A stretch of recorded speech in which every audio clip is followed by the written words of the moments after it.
All right, Trevor, let's jump into the Notre Dame run defense versus the Georgia run game on the offensive side. And there's a lot of interesting things here. And to the naked eye, to people that just watch the games, I think, you would say, Notre Dame needs to really work on their run game, like from a defensive standpoint, right? It feels like teams run the ball on Notre Dame more than they should, based on the way some things have gone. And I think that part of that is true. I think there is definitely some truth to that mantra, right? I do. I also think part of that is from a scheme standpoint. I think that Notre Dame, there are some games where they were fine giving up some run yards because they weren't going to give up pass yards. And I don't see that being the game plan on what is it, Tuesday? I don't know, Wednesday. I think it's Wednesday. Yeah. On January 1st. I don't feel like that's going to be the game plan. I don't think they're going to sit back and be like, oh, we're going to make, Gunnar Stockton beat us with his arm. I mean, excuse me. We're not going to prevent Gunnar Stockton from throwing, and we'll see what they can do in the run game. I think it's going to be the opposite of that. But at the same time, they've given up some questionable run yards at times in the game in this season, and that can be distressing going into a game like this, where I do think Georgia is going to lean on the run game. They want to take advantage of that big offensive line. They want to take advantage of ETN being back. They want to take advantage of Gunnar Stockton's legs, right? I do think that is the case. So Notre Dame's going to have to bring their A game when it comes to run defense in this. Yeah, I think there's a lot of narratives that go around that get tossed around about Notre Dame's rush defense. And, people will, and I'll bring them up here in a second, people bring up the overall stats and what they allow per game. But what Al Golden has done a really good job of this entire season and going back into last is he's done a really, really, really good job of taking away what offenses like to do best. You brought up, situationally, Al Golden likes to put teams in a bind where they kind of have to pick one or the other. And he's willing to give up some things in order to shut down what you do best. Like, look at Louisville, right? They were allowing Louisville to get better gains on the ground, right? Because they were like, we're not going to let Tyler Shuck and Ja'Cory Brooks and Colin Lacey and Chris Bell tear us up through the air for the sake of selling out to stop the run, right? He kind of looks at it and says, hey, as this team is put together and how this team is put together, Louisville's not going to be able to run the ball to beat Notre Dame, especially after ripping off 21 points in the first quarter like Notre Dame's offense did, right? So, you kind of look at that and say, what does that look like? So, a lot of people bring up Notre Dame's overall stats, and they bring up, where do they rank in rush defense? Okay, they give up 133 yards per game on the dot, which ranks 39th in the country. They give up 3.7 yards per attempt, which ranks 30th in the country. Now, where things start to get better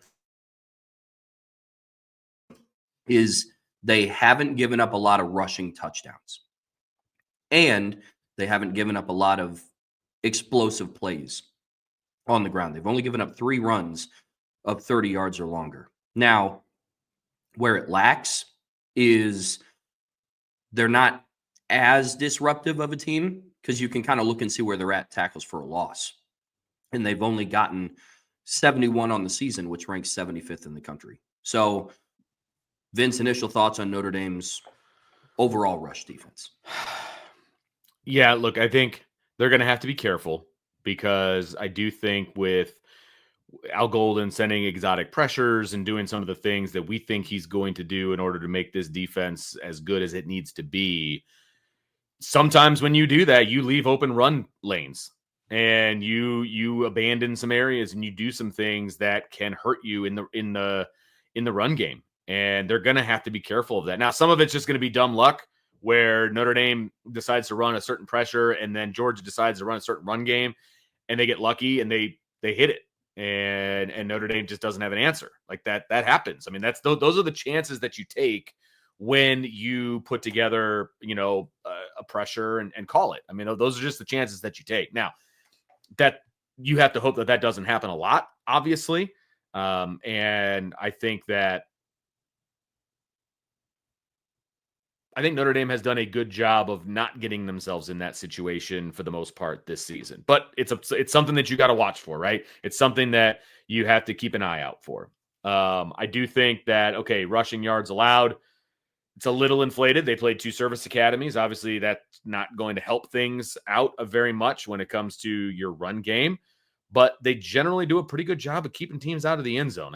I do think Notre Dame does a good job of that. They've allowed, they don't allow a whole lot of explosive plays, but I don't think that's who Georgia is anyway. And so I'm not really worried about that number, to be perfectly honest with you. They've allowed 3 30-plus yard runs. Okay. Ranks them 15th in the country. Georgia's had 6 total. That ranks them 75th. So they don't break off a bunch of long runs. Can't let them do that. You can't let them do things that they don't do on a regular basis anyway, right? You have to keep them to who they are as well. And I do think that tackle for loss number is interesting. I feel like Notre Dame does a lot of 1 to 2 yard tackles as opposed to tackles for loss. And I'm okay with that because a lot of teams try to stretch Notre Dame. They try to get to the perimeter and they try to do some different things like that. And I think Georgia's going to do the same thing because they're going to go into this thinking that their guys are faster than Notre Dame's guys. That's fine. Everything in the past has proven that. But I think that when you try to stretch Notre Dame out, Notre Dame will make them pay. And again, it might not be a tackle for loss, but I'd be interested. I know this isn't a stat, but I would love to see a stat where it like 1 to 3 yard gains in the run game defensively. Like, what does that look like and where does Notre Dame rank? I feel like they would be ranked pretty high based on just watching them for 13 games. And so, the tackles for loss number is not great. They're ranked 75th. It's like you look at Notre Dame's rankings, like one of these things is not like the other. It's the tackles for loss, right? But I also feel like they tackle a lot of teams at 0, 1, 2, in that neighborhood on a pretty consistent basis. So that's my thing. If they can limit Georgia to 1 and 2 yard gains, they're going to be fine, right? Yeah, you throw in a TFL every now and again. Yeah, that's great. Let's do that. But I feel like if they can do the 1 2 yard gains and be consistent with that, that's fine for me. That's what sticks out to me. The tackle for loss number is not great, but I feel like they do a lot of damage in that 1 2 yard range. Yeah, I mean, the way that I look at this, when I look at these stats, it's a defense that doesn't give up big plays and keeps everything in front of them, right? I mean, that's why they've only given up 3 runs of 30 or longer, right? But, I want to bring up something that you had brought up about, Notre Dame playing 2 service academies and things like that. So I broke down and I pulled up and wanted to provide some context around. Beautiful. I knew you would. That, hey, man, I do what I can. Well done. I do what I can. Notre Dame is the number 15th ranked rush defense in the country against Power 5 opponents, right? Which I think adds a lot more context to that number overall, because it's weird. When you play 2 service academies, yes, on one side of the coin, it's like, well, you gave up 200 rushing yards to them. It's like, yep, and 240 total yards of offense. Right. So it's like, yes, you give up over 200 rushing yards on paper, that factors into your season average, right? But you take those games away, Notre Dame gives up 111 rushing yards a game against Power 5 opponents. They've given up 7 rushing touchdowns to Power 5 teams, and they average giving up 3.4 yards per carry against Power 5 teams. So there is, once again, this perception that, Notre Dame secondary is elite and their pass defense is something that is one of, if not the best in the country. But you can kind of establish a ground game against them. And, if you look at this stat, sure, I mean, it might leave the window open. But, I mean, anything in the top 40 I consider in college football to be pretty darn good, right? And even factoring in the triple option teams that Notre Dame played and the Northern Illinois game, they still rank in the top 40 in every meaningful category outside of tackles for a loss, right? And you broke down, what might be the causality as to why those numbers look the way that they do for Notre Dame. But just wanted to provide a little bit of context in there and what that looked like when you don't factor in the triple option teams, right? Yep. Now, when you take a look at the Georgia side, this is where I think some of the numbers get a little bit more interesting and where this matchup starts to look pretty different compared to what the national narrative is of, Georgia's going to be able to run the ball down Notre Dame's throat and they're too big and they're too strong, right? So Georgia ranks number 98 in the country in yards per game at 129.2. They rank 80th in the country in yards per attempt. They rank 45th in the country in rushing touchdowns with 24. They only have 6 runs of 30 yards or more, which ranks number 75 in the country. And they have 58 tackles for loss allowed, which ranks 38th in the country. Now, the thing that I find interesting about this Georgia rushing attack is this has been a facet of their offense that has kind of declined over the last couple of years. Like this is stylistically, Georgia's very much the same. They want to establish the line of scrimmage. They want to run the ball between the tackles. They want to dominate you physically. And when teams play into that, they can't because, like I said, their offensive line is massive. They're all over 300 pounds. Outside of the center, they're all over 6'5", 2 tackles at 6'7", right? So teams make the mistake of saying, okay, well, we're just going to play you straight up too. Doesn't work like that, right? But you go and look at Georgia's rushing offense in comparison to other years. And in 2023, they had the number 21 ranked rushing offense. They averaged 191.2 yards per game. In 2022, they had the number 19 rushing offense per game, and they averaged over 200 yards per game. Now, some of that has to do with the schedule, right? Like for both sides. This year, Georgia's playing a tougher schedule, right? And because there's no more SEC East and SEC West. When Georgia was playing a predominant SEC East schedule, they're playing Vanderbilt, they're playing Florida, who's kind of struggled routinely. Like they weren't playing, Texas in the regular season. They weren't playing Alabama in the regular season. They weren't playing Ole Miss in the regular season. And so, some of it is a little bit of the schedule, but I will say, I don't know if your schedule takes you from the number 20 rushing offense to the number 98 rush offense. You know what I'm saying? So, you go back and you look at yards per attempt, right? Because I think that's more of an indicator of where you're at from an efficiency standpoint for your offense. This year, they rank 80th in the country at 4.2. In 2023, they rank number 11 in yards per carry. And in 2022, they rank number 5 in yards per carry. So we're talking about a top 12 yards per attempt rushing offense is now dropped down to 80th. So some of that has to do with some of the injuries. The offensive line is shuffled around. Their center has missed a couple of games this year. There's been some rotating along the offensive line. Trevor Etienne missed a handful of games where Nate Frazier had to step in and take over. And we've talked a lot about Georgia's backfield. I do think that Trevor Etienne is the more dynamic of the two. Like, I think he's better in space. I think he's a little bit faster than Frazier. Frazier is kind of their he's like the Jadarian Price to their Jeremiah Love. You know what I mean? Like, not saying that they play similar, but the way that they use them is relatively similar, right? Neither guys are bums. They're really, really good running backs. But, they lack in top-end speed. Like I said, they have 6 runs of 30 yards or longer all season long. But Trevor Etienne is more dynamic, and he can do more in the passing game as opposed to what Nate Frazier can. So, when you look at this Georgia rushing offense, they don't do anything crazy. Like they're not doing a lot of different things. They're a downhill north-south offense. Like they want to get a body on a body. They want to move you off the line of scrimmage. And when teams have tried to play them straight up, they're not able to stop it because of the beef that they have up front. But once they face, some more athletic defenses, defenses that can play the perimeter pretty well, they don't have a lot of success running the ball on the ground, Vince. I mean, when you go through and you pull it up, their best rushing outing this season was when they went for 208 yards against UMass, right? Outside of that, amongst Power 5 teams, the best rushing performance that they had was in week 1 against Clemson when they went for $169 and 2 touchdowns on the ground.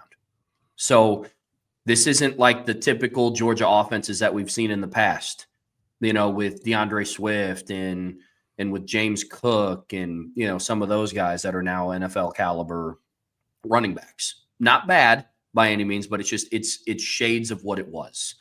And so this matchup is going to be interesting.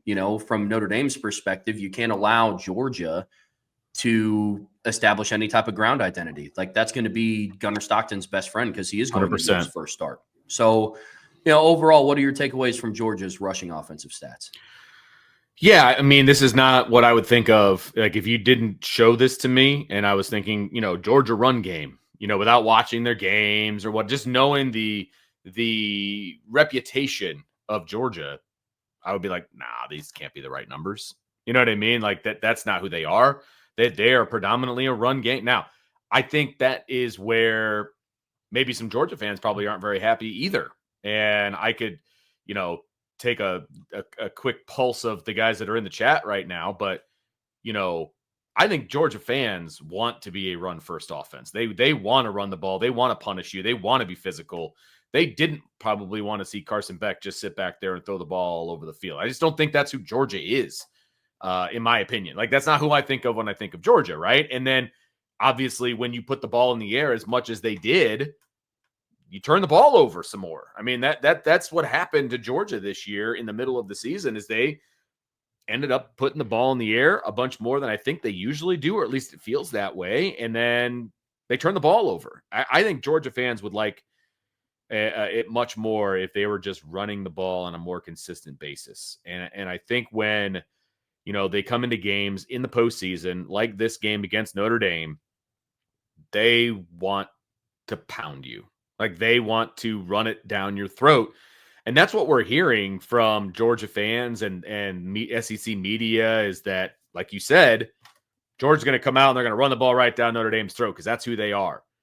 The problem is, I don't know that this 2024 version of Georgia, I don't know if that's who they are. I think that's the issue here. And I think that's why Georgia isn't the overall dominant team that they have been in the past. They're not that pounded in your face team right now. That's just not what they were built to be. And I don't know if Georgia fans are all that happy about it, to be perfectly honest with you. I think I think part of this whole prediction process and, looking at this game and trying to decide what's going to happen, I think a lot of people are looking at what Georgia has been as opposed to who they are right now. That's the biggest takeaway for me when I look at these numbers is that's not who Georgia is right now. And Notre Dame needs to take advantage of that. I'm not saying they will, but they need to. They need to take advantage of that. I think this is an opportunity for Notre Dame in this particular matchup to take advantage. You want to slow down their run game, not shut it down, but slow it down and force them to do some different things. And as Sean D., who's our resident Georgia fan in the chat, he said they went to a more passing offense once Todd Monken became the OC. Mike Bobo does the same now. Okay. I get that, and I agree with you. So does that make if Notre Dame can slow down the run game, does that play into the hands of Georgia or does that not play in the hands of Georgia? I think that's a big question mark too, and we'll talk about that more when we talk about the passing game. But I think in this particular regard, when we're talking run versus run, I think there's some opportunity here for Notre Dame to take some advantage and kind of force Georgia to maybe get out of their game plan against Notre Dame. I mean, even it pertains to the Todd Monken comment. I mean, I would say yes and no. I mean, he was the Ravens offensive coordinator to start 2023. Like I said, in 2022, Georgia had the number 5 rushing offense in the country in yards per attempt, and they had the number 19 rushing offense in yards per game on the ground and averaged over 200. So I think it became a little bit more versatile when Todd Monken was the offensive coordinator, but they never went to a pass first mentality. Like they always wanted to establish the ground game. And what have I said all postseason, Vince, is the teams that are able to establish any sort of ground game are the ones that have shown to be able to win. I mean, you go through and you look at what happened in the conference championship games, right? As the first example, the teams, for the most part, outside of Clemson, who were able to establish games on the ground, were the ones who won that game. Yeah, Oregon, they made headlines with Dylan Gabriel and Tez Johnson tearing up that. I mean, Jordan James went for $185. You look at Notre Dame in the first round of the playoffs against IU, going up against the number 1 rush defense in the country. The second carry of that game for the team, not just for Jeremiah Love, the second rushing attempt Notre Dame had as a team was a 98-yard house call. So establishing the game on the ground has to be top of mind when you get to this level of play. I think that there's a big misconception that everybody's like, well, you just have to throw it all over the yard and that's how you beat teams. Not necessarily. I think that can work for some teams. Sure. But teams that are kind of built and put together similar to Notre Dame, the Notre Dames and the Georgias of the world. Like, it's establishing the ground game is key. You know what I mean? And there's a direct correlation between, what happened when Georgia wasn't able to do that. They lost to Alabama. They had 80 rushing yards that game. They lost to Ole Miss. They had 59. You know what I'm saying? Like, they struggled against Kentucky. They had 102 rushing yards on 30 attempts. They struggled against Georgia Tech. They had 108 rushing yards. You know what I mean? So Georgia needs to be able to, like, a key to victory for them has to be establishing the line of scrimmage. But there you go. Hey, let's jump right into it, right? You're going to start talking about some keys. Let's talk about, keys to the run game success for Notre Dame, what you think they have to do to have some success there. Yeah, man. I mean, for Notre Dame to have success to stop Georgia's run defense, the first and biggest question mark that's on everybody's mind, and it's a top of mind for me, is what are you going to do without Riley Mills? And somebody's going to have to step up. Yep. We broke it down when the news broke about really the Riley Mills like duties are going to be split amongst Donovan Heinisch and Gabe Rubio, right? Gabe Rubio has been coined Notre Dame's best interior run stopper, right? Donovan Heinisch came on late in the season, and he became a really, really good interior pass rusher, and they're going to be kind of splitting the duties there. So, first and foremost, defensive line is going to have to play well on the interior specifically, because Georgia's whole game is being able to run the ball up the middle and between the tackles. And when they start gashing you for 4 yards at a time, 5 yards at a time, eventually those will start to break open into the 11-yard runs, the 15-yard runs. Sure. You know what I mean? So Notre Dame initially is going to have to be really, really strong up the middle. Howard Cross is going to have to play one of his best games in a Notre Dame uniform. Gabe Rubio is going to have to step up. I think Brian said it when the news about Riley Mills broke. And he said that everybody along Notre Dame's defense just has to play like we've seen them play this season, except for Gabriel Rubio. Gabe Rubio is going to have to take his game to the next step, because if he's not going to, then George is going to be able to start pushing the ball in the run game like they want to, right? And then it's kind of the domino effect from there. If they're getting a good push off the offensive line, they're going to have to trigger their linebackers more, which kind of leads me to my second point. Linebackers are going to have to be very, very, very sound correct. Trevor Etienne is a really good one-cut back. And for anybody that doesn't believe me, you can go ask the Texas defense, because in the second half of that game, he took over. And he came alive. He had 2 touchdowns in the second half, including overtime, the game-winning touchdown.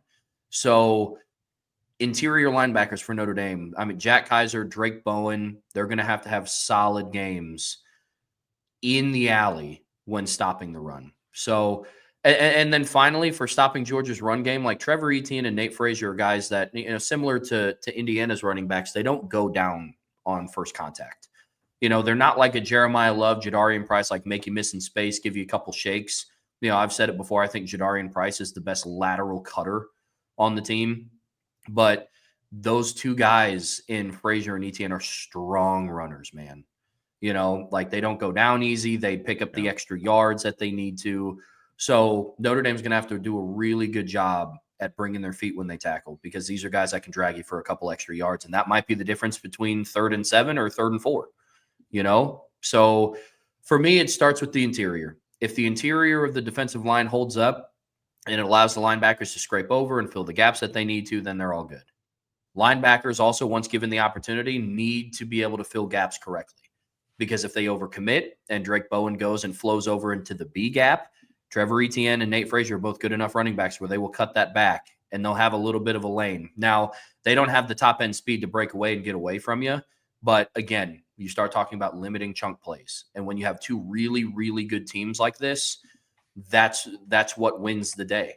Who has the bigger plays? Who makes the bigger plays? So for me, those are kind of the 3 key areas that Notre Dame has to win in to be successful in the run game. What about you, Vince? Yeah, I mean, I'm not going to repeat what you said. Obviously, I'm going to come up with at least one of my own here. I think that they need to continue to be sound on the perimeter when it comes to tackling and not letting teams get outside of you, and that's going to be key. And that's basically going to be done by the second and then the third level for Notre Dame. Can Xavier Watts still be the man? Coming downhill, filling the alley? Can the corners get off their blocks, be physical, make plays in the backfield? They don't need to necessarily make the tackle, but they at least need to funnel it back inside to where they have a bunch of gold helmets. So that's what Notre Dame has done very, very well throughout the entire season is hats to the football, right? I mean, and that's such an elementary, thought process when it comes to defense and what you want to do, but it's so true. Like Notre Dame gang tackles. I mean, that's what they do, right? And so, Christian Gray and Leonard Moore, and Clark, they don't necessarily have to make the play in the backfield, but they at least have to funnel it back inside. Don't let those plays get outside of you, because Georgia's going to try to spread Notre Dame. They're going to try to use the sideline against Notre Dame, whether that's bubble screens, whether those are toss sweeps. It's amazing to me how many teams continue to try to do a toss sweep against Notre Dame, and then Notre Dame shuts it down almost every single time. But they're going to try it because they're the SEC and they're faster than Notre Dame. That's what we're told. So Notre Dame just needs to continue to be impressive on the perimeter when it comes to defense, flying downhill, making those plays, don't allow big plays on the outside. And then, of course, that's going to force Georgia to focus on the interior, like you said, which I completely agree. I still think that's going to be their focus. But you want that to be their entire focus. Like, okay, well, we can't get outside, so we're going to have to go inside. And then now Notre Dame knows that as well. And then they can, avert some resources to the inside of the defense. So they're going to have to continue to be successful on the outside, using their speed, using their athleticism. I think that's going to be a very important piece to this run defense. Yeah, I couldn't agree more with you, man. I mean, every team has tried it so far. Every team has tried to get the ball on the perimeter against Notre Dame, which, look, hats off to you if you want to continue to try. Like, I am a believer that if that's your offensive identity, don't go away from it. But every team has tried it because I still think that there's this notion that Notre Dame is not fast, on offense or defense. And they're just, they're a tough nose, grind it out kind of defense. No, like this team has a lot of speed. Correct. So I think that's going to be a huge key because they will try to push the ball to the perimeter, whether it be in, tunnel screens, bubble screens. I view screens as extensions of the run game, So, it's going to be interesting to see how they do. But holding up on the interior, forcing and funneling everything back to the inside is going to have to be a strong suit for them because so far teams are kind of 0 for 13 in having success on the perimeter against Notre Dame. So, and it does go away from what Georgia's identity is. Like I said, Georgia wants to live in between the tackles. Correct. And they want to be able to dominate you up front and move the line of scrimmage, and which kind of leads me into like what could be a defactor in Notre Dame not having success in the run game. And again, it's still going to be focused around the interior. And Notre Dame has had that next man in mentality all season long. You saw it with Boubacar Traore when he stepped in, when Botello went down. You saw it with Leonard Moore when Benjamin Morrison went down. Now you're going to have to see it again with Gabe Rubio and Donovan Heinisch with the loss of Riley Mills. And so that to me is going to be one of the things, like if they're not able to create enough push, Al Golden's going to have to adjust and start sending some linebacker pressure, which then is going to bring the safeties down to cover and fill where the linebackers were. And if I'm an offensive coordinator, that's a play action shot waiting to happen. You know what I'm saying? Yeah. So that is kind of like my one big thing outside of the obvious. Like now, if Notre Dame just has a game where they're just not tackling well in space, and that could happen. But for the most part this year, they've done a really good job tackling in space. Jordan Clark has been amazing at tackling in space. Same thing with Jaden Osbury. So missed tackles is going to be something that you're going to have to eliminate. But the biggest area of concern for me is if the defensive line isn't able to get enough of a push. Like I'm not expecting Gabe Rubio to come in and just start forklifting, 6'6" Tate Ratledge off the line of scrimmage. If he does, cool. Great. Awesome. I was about to say, I'm not going to be upset about that at all, but that's not my expectation coming into the game. Right.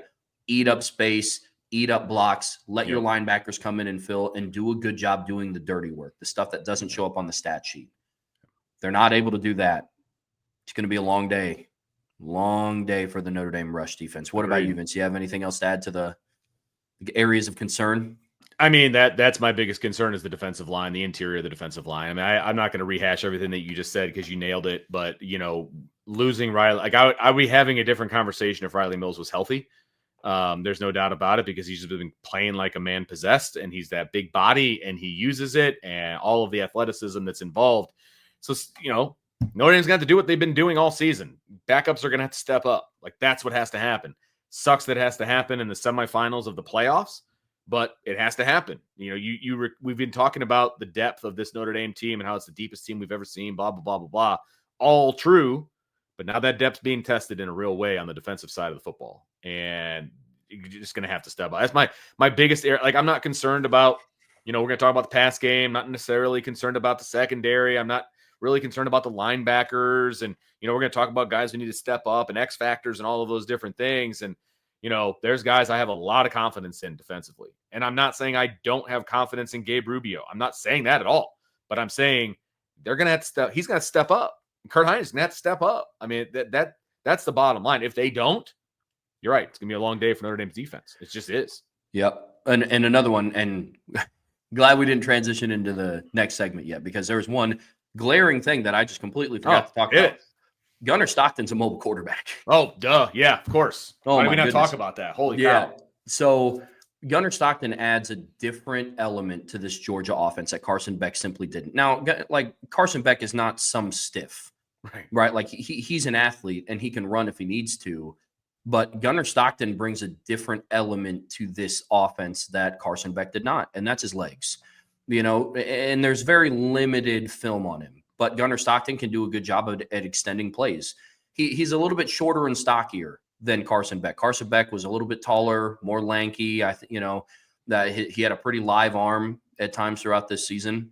But, Carson Beck's issue was a lot of turnovers, and that turnover monster kind of got him in the middle of the season. Gunnar Stockton's build reminds me a lot of Bryson Daly's at Army. Now, I don't think they're going to run him the same amount, because I think Bryson Daly rushed the ball like 38 times against Notre Dame, and it's a triple option offense, so it's going to look different, right? But Notre Dame's defense at times this season has shown vulnerability to mobile quarterbacks, right? Or quarterbacks that have the ability to run. Maybe not like a mobile quarterback like a Jalen Milroe or a Riley Leonard, but I think of that Tyler Shuck. He pulled that zone and he rushed for 40 yards. Now, he fumbled at the end of it because Leonard Moore made a great play on the ball. Sure. But you can't count on that. Like, for 40 yards watching that play happen, I'm like, you've got to be kidding me. You know what I mean? Yes, it ended well for Notre Dame, but you can't allow a 40-yard run. I mean, I was about to say, like, for 39 of the yards, I was pretty pissed. Right. But then obviously that one extra yard, thank goodness.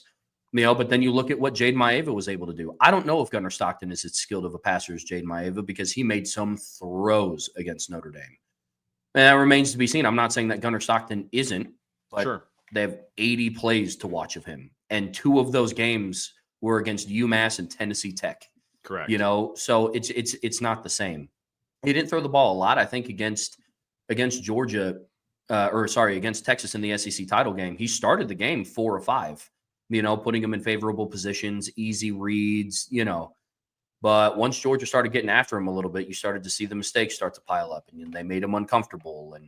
But with his legs, it adds a little bit different of a dynamic to it. It's not as simple as committing all of your run resources to just Trevor Etienne and just Nate Frazier when they're in the game. Because Gunnar Stockton's a guy that could keep it around the outside and hurt you if you're not disciplined. Yep. We're talking about a kid that had 4,372 rushing yards in high school and 77 rushing touchdowns. So he's not somebody that is unfamiliar of what to do when the ball is in his hands, So, that to me is another key. Like, a key is containing Gunnar Stockton's running ability. I'm not going to say shut it down, because I don't think he poses as big of a threat as a Jalen Milroe or as a Riley Leonard with his legs. Man, if I'm Al Golden, I'm not all that confident that I'm committing all of my resources to, I think he's number 14. I'm not committing all of my resources to Gunnar Stockton and just letting Trevor Etienne and Nate Frazier run wild on my defense if I'm Al Golden. But that is something that you're going to have to account for. So kind of leads into my next area of concern outside of the interior is, to your point, the perimeter play. They can't just fly in out of control and crash the box, because Gunnar Stockton is a guy that can keep it around the outside and get 15 to 20 yards if he has an alley to run. So Yep. Gunnar Stockton's legs, I think, are going to be a factor for Georgia in this game too. Look, I think you make great points, and the fact that we forgot to bring him up is like a sin of podcasting when predicting this game. But look, Gunnar Stockton, and I know Georgia fans are high on Gunnar Stockton. He has a ton of high school, accolades and Gatorade Player of the Year, and he put up all kinds of numbers. And I get it. I get it. You should be excited about him. It's for the same reason we would be excited if like Kenny Minchke or CJ Carr, were playing for Notre Dame. I do think that experience is a thing.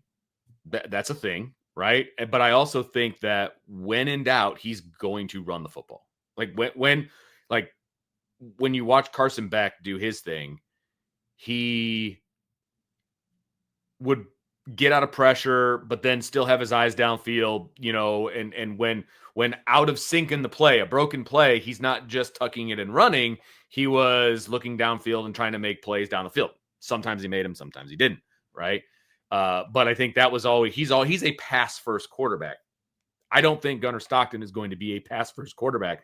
Excuse me, in this particular game.